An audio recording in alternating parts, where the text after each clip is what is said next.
नमस्कार मित्रों, सीए प्रीतम बत्रा, नागपुर। जय Shri Shyam. BNB law update GST आज तक आपका बहुत स्वागत करता है।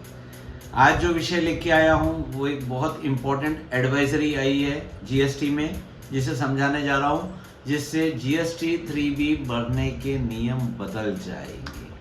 अब ये क्या बदलाव है, ये बहुत इम्पोर्टेंट है, समझ जाइए। ये नियम लागू हो रहे हैं जनवरी का जो 3B हम फाइल करेंगे, 1 जनवरी के बाद का जो यानी जनवरी महीने का 3B हम फाइल करेंगे, उसमें ये नियम आ रहे हैं। ये क्या नियम है? पहला नियम आ गया कि interest will be calculated in GSTR 3B।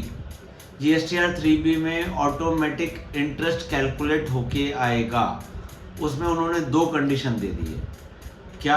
अगर आपकी आउटवर्ड सप्लाई में अगर कोई लायबिलिटी है जो आप देरी से भर रहे हैं, 20 तारीख के रिटर्न की ड्यू डेट थी, आप 25 तारीख को भर रहे हैं 3B, तो उसमें भी क्या है, रूल के हिसाब से जो कैश पेमेंट पे रहता है उस पर टैक्स आता है। लेकिन इनमें सरकार ने ये बोल दिया है, अगर कैश पेमेंट का टैक्स 20 तारीख के पहले आपने जमा करा के रख दिया है, कैश लेजर में बैलेंस ड्यू डेट के पहले था, तो आपको ब्याज नहीं लगेगा।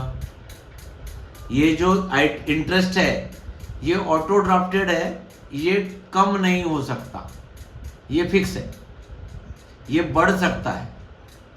तो अब 3B में इंटरेस्ट का फिगर आया, यानी वो भरना कंपलसरी है। पहली बात तो क्लियर हो गई। कैश लेजर पे इंटरेस्ट, कैश बैलेंस अवेलेबल था तो इंटरेस्ट नहीं लगेगा। अगर आपको लगता है कि आपका टैक्स आ रहा है तो कृपया करके ड्यू डेट के पहले कैश लेजर में पैसे जमा करवा दीजिए, जिससे ब्याज आपकी बच जाएगी। पहला मैटर क्लियर हो गया। दूसरा मैटर, सरकार ने ये बोला है कि अब जीएसटीआर 3B में लायबिलिटी का बाइफर्केशन दिखेगा। जीएसटीआर 1 से कितना आया, 1A से कितना आया, IFF से कितना आया, पुराने पीरियड की लायबिलिटी कितनी है, ये 3B में दिखेगा। तो इससे अब जो हमने नेक्स्ट ईयर एडजस्टमेंट किया है, कोई बिल पुराने डेट के बाद में डाल रहे हैं, तो वो सब दिखेंगे। 88B का जो ब्याज आता था वो बराबर सिस्टम ही कैलकुलेट करेगा। अगर आपने कोई पुराने बिल छोड़ के रखे थे और ये सोच रहे थे कि मैं बाद में दिखा दूंगा और उसको बाद के ITC से यूज़ कर लूँगा, ITC से यूज़ तो कर लोगे, पर उस पर ब्याज लगेगा और 3B में ये दिखेगा। हम लोग एनुअल रिटर्न में बताते कि हमने आगे में दिखा दिया और वो 3B में दिखता ही नहीं था कि हमने कब भरा। तो अब ये 3B में दिखेगा कि पुराने पीरियड का कौन सा बिल है, 1 के कौन से बिल है, 1A के कौन से, IFF के कौन से है, पुराने पीरियड के कौन से है, ये सब दिखेंगे और इंटरेस्ट उसके हिसाब से कैलकुलेट होगा। तीसरा बड़ा बदलाव, ITC यूटिलाइजेशन। पहले ये जुगाड़ से हो रहा था बट अब सरकार ने उसको लीगली कर दिया है कि यूटिलाइजेशन ऑफ ITCGSG का जो एक मिस यूटिलाइजेशन था, CS को अलाउ नहीं करेगा। इसको छोड़ के आई लाइबिलिटी पे करने के लिए, IGST की लाइबिलिटी पे करने के लिए पहले पोर्टल पूरा CGST कंज्यूम करता था, अब वो नहीं करेगा। आपकी इच्छा पे है, आपको C से जितना पे करना है करो, S से जितना पे करना है करो, 50-50 करना है, 60-40 करना है, जितना आपकी इच्छा है आप वो पे करो। सिस्टम रिस्ट्रिक्शन नहीं डालेगा। IGST लाइबिलिटी पे करने के लिए पहले IGST एक एग्जॉस्ट होगा, उसके बाद CS in any proportion it can be done. बहुत अच्छा वेलकम मूवमेंट है।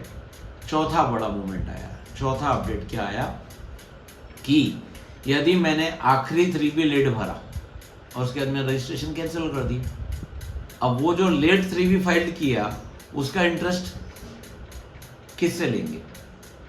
तो सरकार ने बता दिया कि उसके लिए हम नोटिस नहीं निकालेंगे। जो आप GSTR 10 फाइनल रिटर्न भरते हैं उसके साथ में उसका लास्ट जितने भी 3B का इंटरेस्ट है सिस्टम जनरेटेड, वो रिकवर कर लिया जाएगा। तो मित्रों 4 अमेंडमेंट आ गए हैं। पहला, GST 3B में non editable, non upward editable, non downward editable interest आएगा, वो कंपलसरी है, भरना पड़ेगा, वो मिनिमम इंटरेस्ट है। सेल का लायबिलिटी का बाइफर्केशन दिखेगा, दूसरा एडजस्टमेंट। तीसरा ITC यूटिलाइजेशन की फैसिलिटी, और चौथा इंटरेस्ट लास्ट वाला फाइनल रिटर्न पे किया जाएगा। ये चारों अपडेट्स इस बार के GSTR 3B में जनवरी में आपको लागू हो जाएंगे। तो ये 3B भरते हुए कृपया करके बहुत बहुत ध्यान दीजिए, और ऐसे ही वीडियो के लिए मेरे साथ जुड़े रहिए। कैमरामैन आशीष करंडे के साथ CA प्रीतम बत्रा। जय श्री श्याम।